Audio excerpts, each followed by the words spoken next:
Yuta was released with Mechamaru as a fully finished character in the most recent update, and upon reviewing him, he's brain dead. I mean, that's the easiest word for him. He's got very easy, high damage combos that he can pull off with practically no downtime, as well as a fairly solid neutral, even if that neutral isn't at the top of the game. All of this makes him an extremely beginner-friendly character, like Yuji, that also feels flashy and satisfying to play. But unlike Yuji, there's a lot less thinking involved, and his stats, which by that I mean his health and also how much combo damage he can consistently achieve, are higher. Putting it simply, Yuta is busted. Maybe not in a sense that he's way beyond the level of power of every single character in the game, because Choso and Megumi do exist and are insanely good in a way that I don't think Yuta is way beyond at all, but for how incredibly easy he is to play, he's able to get amazing results. There's barely any thinking involved, very little managing of cooldowns, and while some of his moves are actually quite punishable, it's not that hard to work around it or just use M1s. Putting it bluntly, Yuta is very brain dead and requires a lot less thinking than any other character, which is funny when he has so many moves that the Trello page has to be divided into his base and awakening. Like, you'd think a character with more options would be difficult to use, and that kind of is the case with Mahito, but Yuta gives you so many crutches that none of the problems of having a ton of moves ever come into play. This video only concerns his base movesets, because his ult is another thing with a separate problem where it's not really brain dead, but more so just incohesive, so I won't go over any of his ult moves today.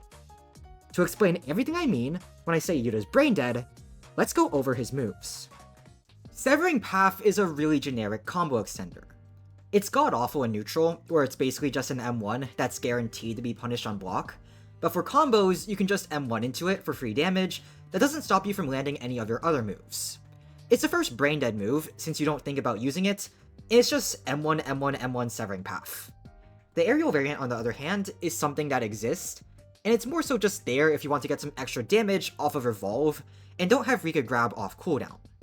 Barely anything to talk about with either of these moves, they're just combo tools.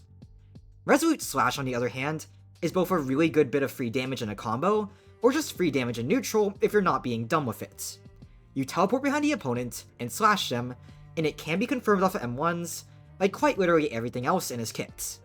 The opponent is stunned if they aren't blocking when you teleport behind them, and because the move comes out very fast, you sort of have to block on prediction, whether that just be your gut feeling, or because you notice them trying to go for it, rather than reaction unless you have very good reaction times. It will also miss if the opponent is moving when the user teleports, such as if they dash. The move ragdolls the opponent close to you, which makes it a great combo extender into any of Yuta's other moves that hit ragdoll, which are a lot. It does great damage too, and even though it's punishable on block, you aren't going to get blocked as long as you use it in combos, or aren't using it when your opponent is very obviously on guard for it. Or you can just use it during their move startup, which is also a very viable way to land it, and gets you a really cool finisher if you manage to kill someone that way. Veilstep is the third move, and it's a quick dash backwards that ragdolls whoever you hit for a pretty long time. It is blockable, but it also has minimal end lag, so if you're using it offensively, you can just side dash and M1, and probably still manage to start a combo off of it even if the initial hit doesn't work. Really, the best way to think of it is a side dash which ragdolls anybody you hit during it. Incredibly strong. The follow-up, on the other hand, jumps in the air and slams down, and you're able to move around during this to aim your slam.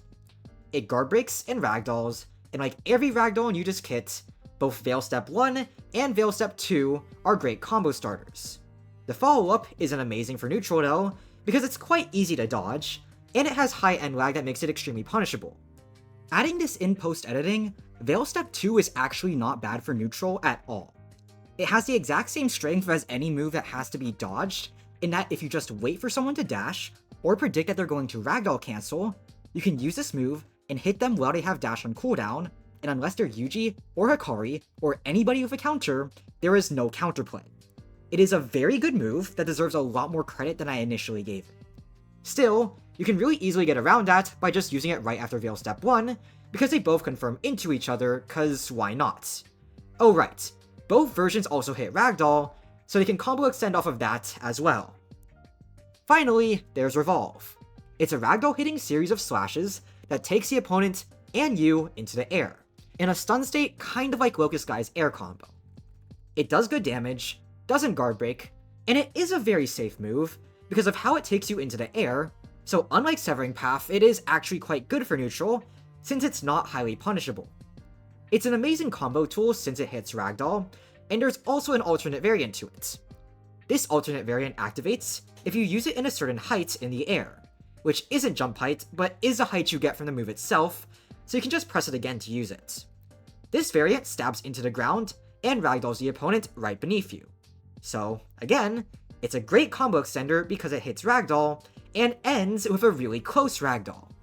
Kind of a theme with every single move in this stupid, ridiculous kit. Moving on to the Rika variants, which I will be very brief with, because most of them are simple. There's Rika Downslam, which sends Rika to the opponent's location to slam them into the ground. It ragdolls, which makes it good for combo starting or extending. Yada yada yada, you already get it. It is a solid move, but it's not worth using over grab, which I'll get to later. Rika Launch sends you up into the air after a short delay, and it can be used to cancel any of your moves, which is actually quite useful like a Yuji feint. Specifically on stuff like Severing Path, if you mess up and use it on block for some reason, you can just press it to get out of that bad situation for free. Same applies to something like Veilstep follow-up when you know it's going to get dodged. It's the one move in his entire kit where I would say there's a ton of thought required in it, and it's probably my favorite move design-wise. There's a lot of fun things you can do with it, though it's by no means an integral part of his kit, and you can win most fights without ever using it once, despite how useful it can be if used right. Rika Throw is a shenanigans move. You wind up and toss yourself at the opponent. If you hit, it deals good damage and ragdolls them, which combo starts. If you miss, you take damage and get ragdolled. Too much risk to be worth using, but it is really funny and sort of like Hollow Purple Nuke where you just use it for fun and never for meta purposes. I'm not opposed to the move at all. They're fun options for a good time. If there is a meta usage for it, it's restricted to public servers, where you can just launch yourself away from a fight and escape because the range on this thing is absurd. Though that doesn't even fully work because there's a high end lag in ragdoll if you do miss, depending on the distance, which makes it easy for the opponent to catch up to you if you don't throw yourself into the top floor of a building. However, if you're really running away from a fight that isn't you getting jumped unfairly, you should be ashamed. Finally, you have Rika Grab, which I hate because of how brain dead it is. Basically, if you press it on a ragdoll person, they get grabbed. This grab is like a sleep status effect in other games. The target is put in a stun, and that stun ends the moment they get hit. What makes this busted is that it converts any ragdoll into an M1 string, and also stuns the opponent in a way that lets you wait on all of your cooldowns. This lets you get around your cooldowns by using Rika Grab to stall them out, or use Severing Path into Resolute Slash off of any of your ragdolling moves when normally you would only be able to do that off of an M1. And while it's purely a combo tool, it is an insanely powerful one that lets Yuta unplug their brain. Okay, so I'm adding this in post-editing because I fought a Yuta player who was really good at the game, and it was actually a lot of fun, but that's besides the point. Rika Grab is much, much better than what I'm saying here, and that might sound weird because I'm already calling the move busted, but think of it as just turning every single move into an M1 combo starter when they aren't supposed to be. Veilstep 1, Veilstep 2, Resolute Slash, a Downslam, quite literally anything you can think of, Rika Grab will give you a full M1 string off of, and if you don't know why that's broken, just think of how difficult it can be to land a normal M1 from which your whole combo stems, and how you can't usually get that off of just landing straight hits in neutral on other characters. Now, you get to bypass that entire process in your neutral, because no matter what you land, it is guaranteed to give you an M1 string. It all leads back to M1s. This is stupid, and I think Rika Grab is the main culprit behind Yuta being brain dead. Genuinely remove this from the game, and I think half the issues with Yuta being busted will be solved. Now that we're done talking about moves, let's actually talk about Yuta. What you'll see in this video is me just spamming the exact same bread and butter combo off of M1s over and over and over again, and that's kind of just how Yuta plays. His cooldowns are really short, so you can just throw move after move at people, but the main thing that makes him brain dead is how he interacts with ragdoll.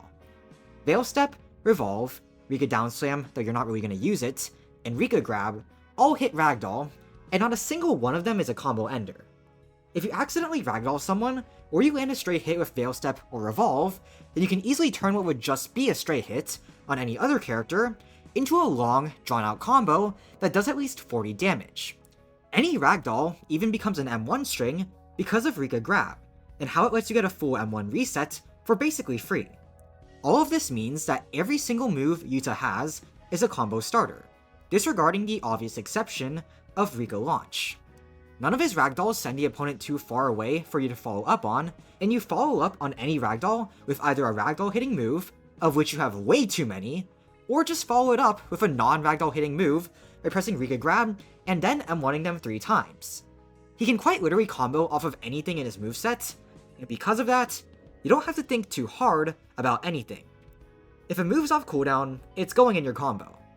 There are no links that require one move to be used to then follow up into another, except for using Rika Grab to convert a ragdoll into an M1 combo. Pair that with short cooldowns, and Yuta is consistently hitting huge damage off of not just M1s from his combos, but from literally any other hit, whether that be Veilstep 1, Veilstep 2, Revolve, or Resolute Slash.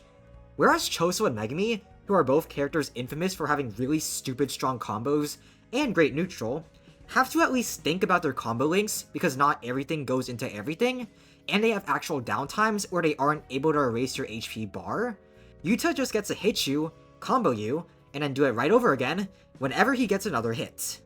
It genuinely feels like playing a different game because of how frequently he gets to throw out moves like it's a revolving door. Mahito is by far the closest comparison to Yuta, since he also has a lot of moves that he can use very frequently. However, Mahito does have actual combo enders baked into his kit, and while you can make great stylish combos that last a long time and incorporate a ton of moves and do a lot of damage, if you mess up something, like for example, using a focus strike back flash when there is no wall, then you can kill off your combo, and not every single thing Mahito has converts into a combo for him, whereas Yuta does have that privilege. No other character has a combo freedom that Yuta has. Now, do I think something should be done about this? Maybe, but I don't have the solution in this video, if that's even a necessary thing. Braindead characters aren't absent from the game. Locust Guy is braindead in that he has spammable, simple combos, and is just an M1 merchant, but Yuta's deal is that he's as easy to play as Locust Guy, while being as strong as Megumi and Choso. Let me know in the comments what you think about Yuta, but in my opinion, he is very overtuned for how simple he is. That's the end of the video. The next one will be concerning his ultimate, and if you enjoyed watching this video, then make sure to like and subscribe to help support this channel. I'm Eternally, and I'll see you next time in another video. Bye.